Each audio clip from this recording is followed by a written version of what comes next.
SRM news కి స్వాగతం. 40,000 గని కార్మికుల 35,000 కాంట్రాక్టు కార్మికులు సమిష్టిగా చేసిన కృషి ఫలితంగా సింగరేణి సంస్థకు 6,390 కోట్ల రూపాయలు లాభాలు వచ్చాయని గోదావరి లోయ బొగ్గు గని కార్మిక సంఘం గౌరవ అధ్యక్షులు ఎస్ వెంకటేశ్వరరావు, IFTU జాతీయ ప్రధాన కార్యదర్శి టి శ్రీనివాసులు అన్నారు. శనివారం పార్టీ కార్యాలయంలో జరిగిన సమావేశంలో వారు మాట్లాడారు. కంపెనీకి వచ్చిన మొత్తం లాభాల నుండి బోనస్ను చెల్లించాలని, లాభాలలో సమభాగంగా ఉన్న కాంట్రాక్టు కార్మికులకు 5,500 ఇవ్వడం, కాంట్రాక్టు కార్మికులకు అవహేళన చేయడం యాజమాన్యానికి తగదని వారన్నారు. సింగరేణి యాజమాన్యం ప్రభుత్వ యంత్రాంగానికి లొంగిపోతున్నదని, రాజకీయ జోక్యాన్ని సింగరేణిని పెంచడం వల్ల పరిశ్రమకు నష్టకరమైన పరిస్థితి తలెత్తిందని వారన్నారు. సింగరేణి యాజమాన్యం తన ఆలోచన ధోరణిని మార్చుకుని సింగరేణి పరిశ్రమను బతికించేందుకు బొగ్గు గనుల అమ్మకాలకు వ్యతిరేకంగా నిలబడాలని, కంపెనీలో కొత్త బొగ్గు బావులను తీయాలని, ఉద్యోగ ఉపాధిని కల్పించాలని, కార్మిక వ్యతిరేక చర్యలను విడనాడాలని అన్నారు. ఈ సమావేశంలో నాయకులు D Brahmanandam, I Krishna, J Seetharamaiah, A Venkanna, MD Rasuddin, E Naresh, Idunuri Ramakrishna, Rajesham, Mallesham తదితరులు పాల్గొన్నారు. అంధకారం చేయడానికి కావాల్సిన సూత్రం నడుస్తున్నాయి. సింగరేణిలో కావలసినంత బొగ్గులో ఉన్న ఈ బొగ్గు తీయకపోగా బయట ప్రయత్నాలు చేస్తున్నారు. సింగరేణికి వచ్చిన లాభాలను కూడా సింగరేణి కోసం కేటాయించకుండా బయటికి కేటాయిస్తున్నారు.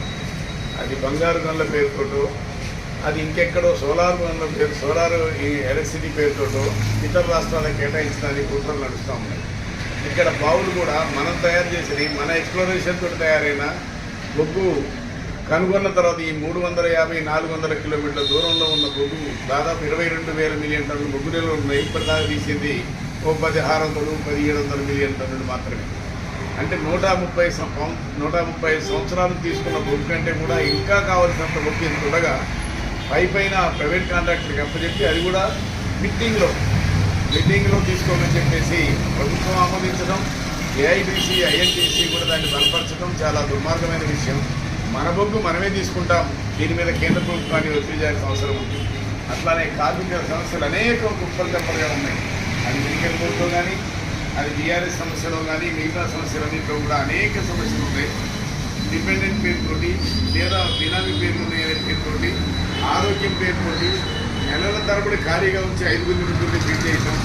ఆ తర్వాత ప్రతిదీ కార్మికుల సంఖ్య 1,17,000 ఉన్న కార్మికులు ఇవాళ 37,000 మందికి మిగిలారు. మరి ఈ దౌర్భాగ్యమైన స్థితి ఎందుకుంది?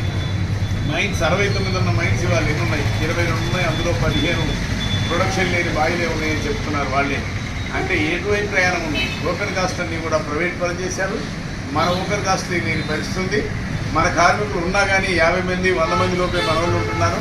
అవుట్సోర్సింగ్ కార్మికులందరి సంఖ్య విపరీతంగా పెరిగింది. వాళ్ళకు కూడా కనీస వేతనాలు లేవు.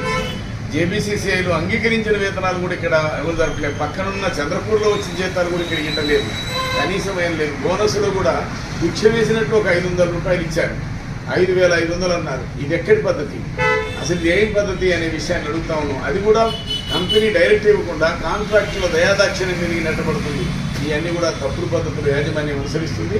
వాటిలోంచి బయటికి రావాలని, కార్మిక శ్రేయస్సు కోసం పనిచేయాలని, కార్మిక సమస్యలు పరిష్కారం చేయకపోతే కార్మిక వర్గం తప్పనిసరి ఆందోళన దిగుతుందనే విషయాన్ని హెచ్చరిస్తూ ఇప్పటికైనా సింగరేణిని బతికిద్దాం, కార్మికుల హక్కుల కోసం పోరాడదామని తెలియజేస్తాం.